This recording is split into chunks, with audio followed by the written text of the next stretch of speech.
પોતાનો પ્રવાસ ટૂંકાવી રહ્યા છે? સામાન્ય પર્યટક જે પોતપોતાના પરિવાર જોડે કાશ્મીર પ્રવાસ દરમિયાન જે પ્રકારે પર્યટકોને પોતાનો ધર્મ પૂછવામાં આવે અને ધર્મના આધારે એક પછી એક લોકો પર આ કાયરો દ્વારા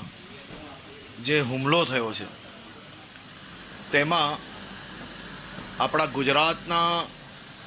3 નાગરિકોને બી એમનું મોત થયું છે. આ તમામ નાગરિકોને પાછા પોતપોતાના પરિવાર સુધી, વતન સુધી પહોંચાડવા માટે કેન્દ્ર સરકાર દ્વારા જે વ્યવસ્થા થઈ છે એમાં જેવું તેમને મુંબઈ કે અમદાવાદ એરપોર્ટ સુધી લાવવામાં આવશે ત્યાંથી મુખ્યમંત્રીશ્રીએ સૂચના આપી છે તે પ્રકારે જે કંઈ જરૂર હશે એ બધી જ વ્યવસ્થાઓ રાજ્ય સરકાર દ્વારા સૌ લોકોને પોતાના વતન સુધી પહોંચાડવા માટે કરવામાં આવશે.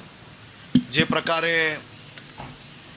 કેન્દ્રીય ગૃહમંત્રી આદરણીય શ્રી અમિતભાઈ શાહ તાત્કાલિક કાશ્મીર પહોંચીને રિવ્યૂ બેઠક અને બેઠક સાથે સાથે હાલતો પર તાત્કાલિક અસરથી મદદ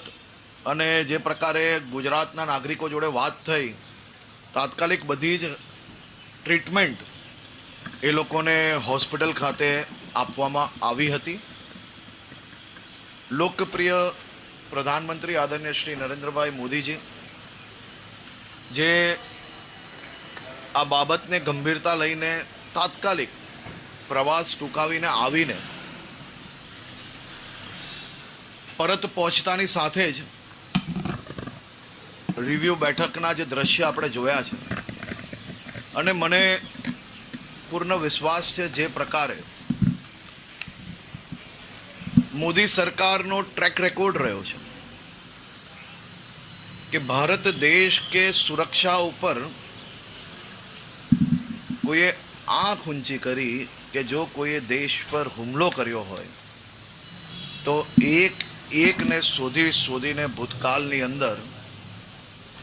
ના ભૂતો ના ભવિષ્ય જેવા જવાબો આપવામાં આવ્યા છે. અને મને પૂર્ણ વિશ્વાસ છે કે આ કાયરોને શોધીને 100% તમામ પર્યટકો જેમને પોતાની જાન ગુમાવવી પડી છે તેમને તેમના પરિવારજનોને ન્યાય અને મજબૂત ન્યાય જરૂરથી મળશે. સર